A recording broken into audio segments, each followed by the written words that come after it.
वसुदेवसुतं देवं कंसचाणूरमर्दनं देवकी परमानन्दं कृष्णं वन्दे जगद्गुरुम्। आप सभी को नमस्कार। महर्षि वाल्मीकि संस्कृत विश्वविद्यालय द्वारा आयोजित श्रीमद् भगवद गीता व्याख्यान माला में आप सभी सुधी श्रोताओं का स्वागत है। अंतर्राष्ट्रीय गीता महोत्सव के उपलक्ष्य में यह श्रीमद् भगवद गीता व्याख्यान माला आयोजित की जा रही है, जिसके माध्यम से हम प्रतिदिन एक श्लोक पढ़ेंगे, उसके अर्थ को समझने की कोशिश करेंगे और उसका क्या तात्पर्य है। देखिए, भगवद गीता एक अलौकिक ग्रंथ है जो स्वयं भगवान के द्वारा गाई गई। ग्रंथ हमारे गुरु होते हैं, हम ग्रंथों से बहुत सारी चीजें सीखते हैं, लेकिन ऐसा ग्रंथ जो स्वयं भगवान ने कहा हो, उसका महत्व ही विरला है। श्रीमता भगवता कृष्णेन गीता, श्रीमद् भगवद गीता। महाभारत जो पूरे विश्व का सबसे बड़ा एक काव्य कहा जाता है, महाकाव्य कहा जाता है, ऐतिहासिक काव्य कहा जाता है, ऐसे महर्षि वेदव्यास रचित महाभारत के भीष्म पर्व से यह भगवद गीता उद्धृत है। भगवद गीता में आप सभी जैसा कि जानते हैं 18 अध्याय हैं और 700 श्लोक हैं। महाभारत के इस प्रसंग में यद्यपि भगवान ने अर्जुन के लिए यह गीता सुनाई, लेकिन उस युग में ऐसे गुरु, ऐसे शिष्य, उनका जो बौद्धिक स्तर है वह भी हम जानते ही हैं। कहीं ना कहीं अर्जुन निमित्त बने इस ज्ञान को हम सब तक पहुंचाने के लिए, जिससे हम इस ज्ञान गंगा में नित्य अवगाहन कर पाए, नित्य डूब पाए। ऐसा अद्भुत ज्ञान भगवद गीता किसी भी व्यक्ति के लिए बहुत ही एक उत्तम ग्रंथ है।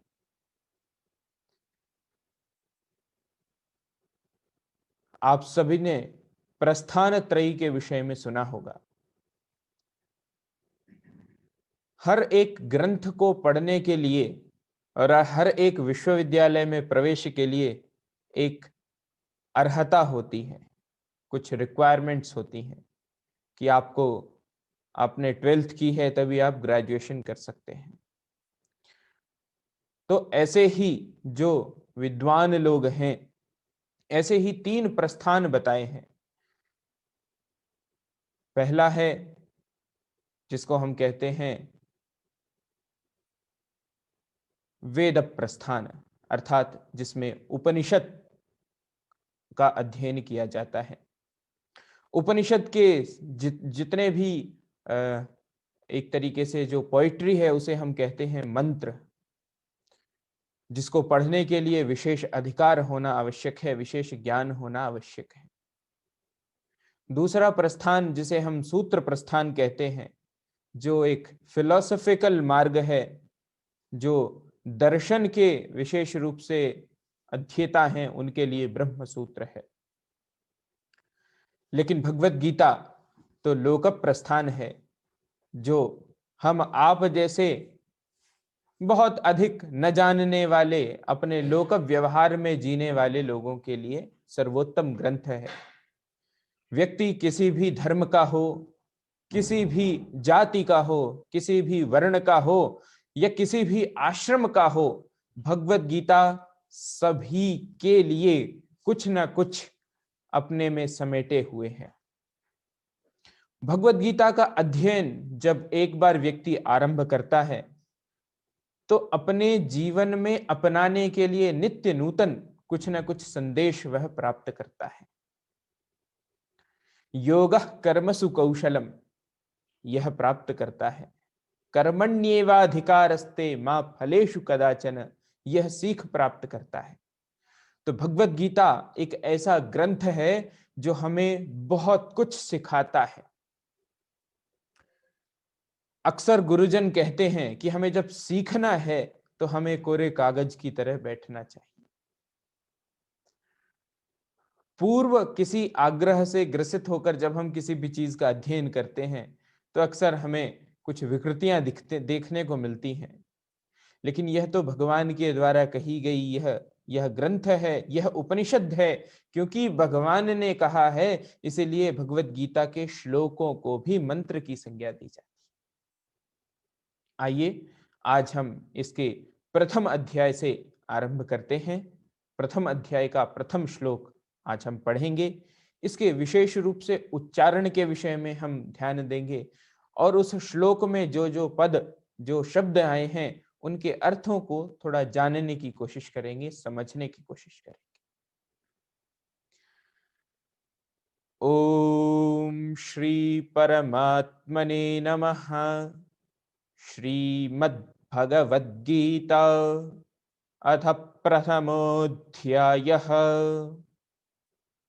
धृतराष्ट्र उवाच धर्मक्षेत्रे कुरुक्षेत्रे समवेतायुयुत्सवः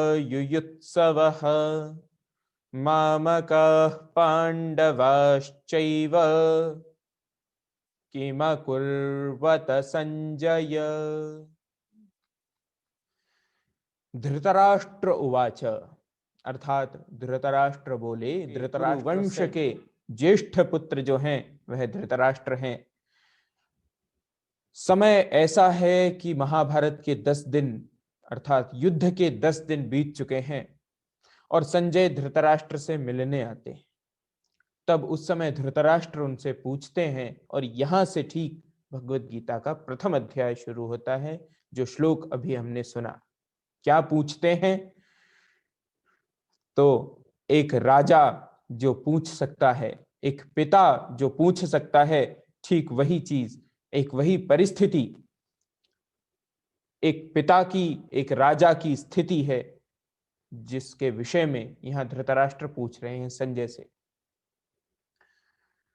संजय एक सूत पुत्र हैं, यह बात बहुत ज्ञात नहीं है, लेकिन महाभारत में ही यह वर्णन है, जिनके पास दिव्य दृष्टि है जो महर्षि वेदव्यास द्वारा प्रदत्त है।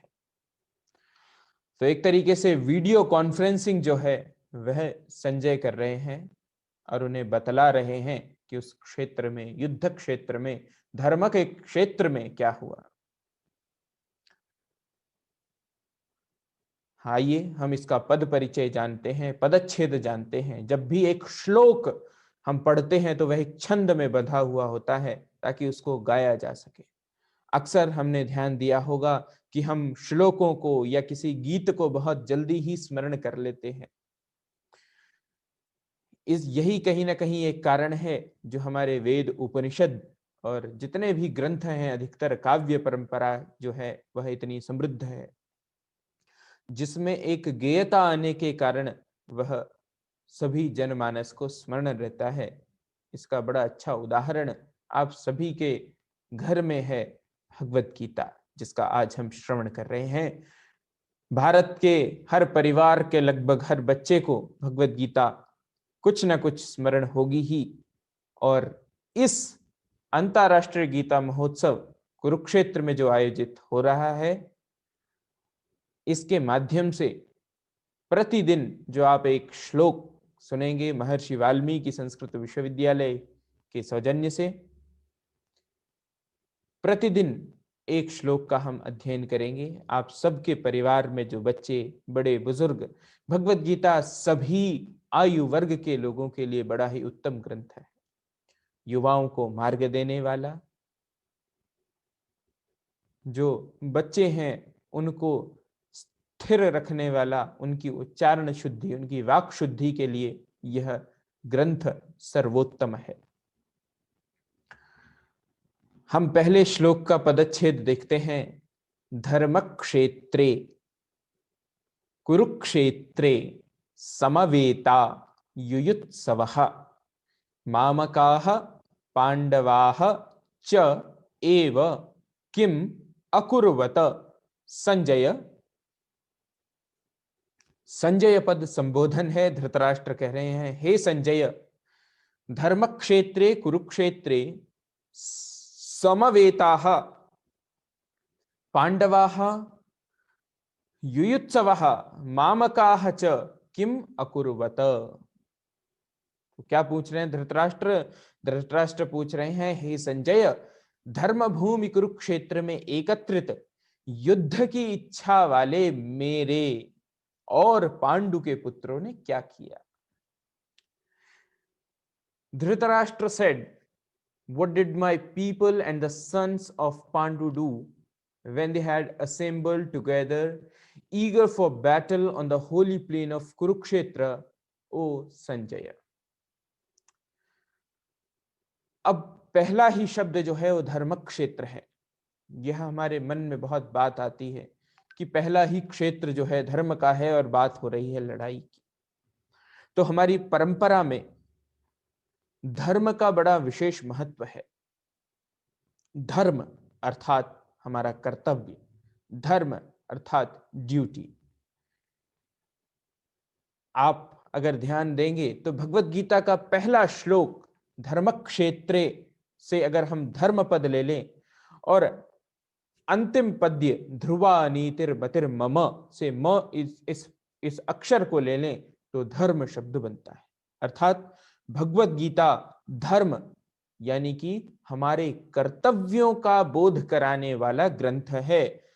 हम जब भी किंग कर्तव्य विमूढ़ होते हैं, क्या करना है क्या नहीं करना है, कैसे करना है कैसे नहीं करना है, ऐसी स्थिति में, ऐसे झंझावातों में जब हम फंसते हैं तो भगवान के द्वारा कही गई बातें, भगवान के द्वारा गाई हुई यह गीता, भगवान के द्वारा गाई हुई यह उपनिषद हमें कहीं ना कहीं मार्ग दिखाती है, हमारा मार्ग प्रशस्त करती है।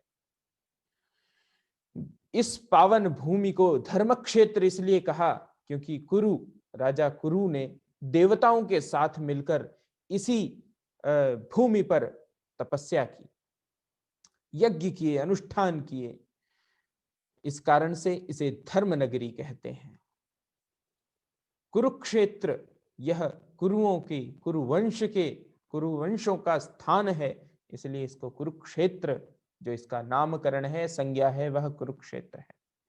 अब ऐसे धर्म की नगरी कुरुक्षेत्र में धर्मक्षेत्रे कुरुक्षेत्रे समवेताः युयुत्सवः, समवेताः एकत्रिताः, जो समवेत हैं, एक स्थान पर आए हुए हैं। क्या करने आए हुए हैं? तो युयुत्सवः, युद्ध करने की इच्छा वाले,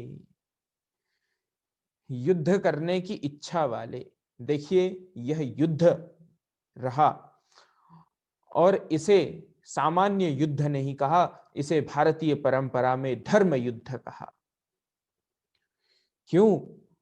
क्योंकि यह धर्म के लिए लड़ा जाने वाला युद्ध है, जिसमें स्वयं भगवान श्री कृष्ण ने भी प्रयत्न किया कि जब यह युद्ध न हो, वह स्वयं शांति दूत बनते हैं, तथापि अन्य विभिन्न राजाओं के द्वारा दुर्योधन को लाख मनाने पर भी जब उन्होंने कहा कि एक सुई की नोक बराबर की जब जमीन नहीं दूंगा मैं, तब जाकर कहीं ना कहीं यह युद्ध ठना।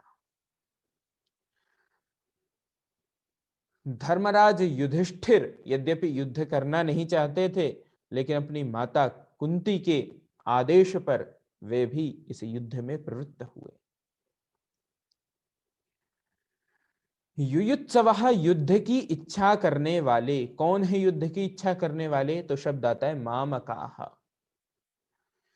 मामकाः मुझसे संबद्ध, मत संबद्धाः, मत पुत्राः। मत पुत्राः अर्थात किसके पुत्र? तो धृतराष्ट्र के पुत्र। तो धृतराष्ट्र पूछते हैं कि जो युद्ध की इच्छा से मेरे पुत्र इस धर्म भूमि कुरुक्षेत्र में जो एकत्रित हुए हैं उन्होंने और पांडवाः च और पांडु के पुत्रों ने धर्मक्षेत्रे कुरुक्षेत्रे समवेताः युयुत्सवः मामकाः पांडवाश्चैव किम अकुर्वत संजय। उन्होंने क्या किया? एक राजा के रूप में और एक पिता के रूप में धृतराष्ट्र संजय से पूछते हैं, आप स्वयं भी चिंतन कर सकते हैं, आप जब एक पिता हैं, आप किसी एक संस्थान के निदेशक हैं, आप किसी जिला के जिला अधिकारी हैं और उससे संबद्ध कोई ऐसी परिस्थिति जब बनती है तो हमारे मन में जो स्थितियां हैं, जो उद्वेलित हमारा मन करता है, उस समय ऐसी स्थितियों को जानने के लिए जो हमारे मन की उत्सुकता है, ठीक वैसी ही उत्सुकता यहां पर धृतराष्ट्र की है।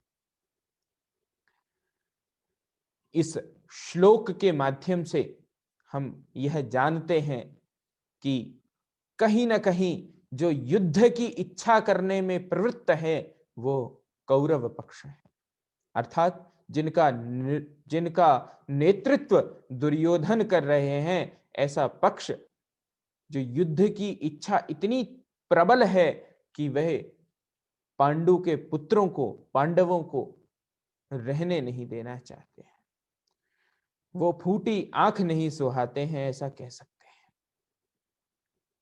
परस्पर हम देखते हैं स्थितियां वही हैं, समाज संस्कृति सनातन है,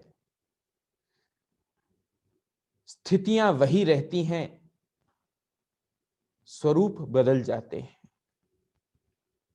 ग्रंथ वही रहता है, कवर पेज बदल जाता है। वैसे ही भगवत गीता जब हम अध्ययन करेंगे, इस क्रम में हम जानेंगे कि आज कौरव कौन है, पांडव कौन है, धर्म क्या है, अधर्म क्या है, कर्तव्य क्या है और अकर्तव्य क्या है। इन सभी विषयों को जानने के लिए हम ऐसे ही प्रतिदिन एक श्लोक पर चर्चा करते रहेंगे।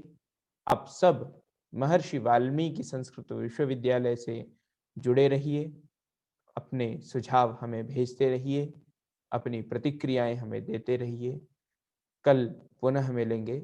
नमस्कार।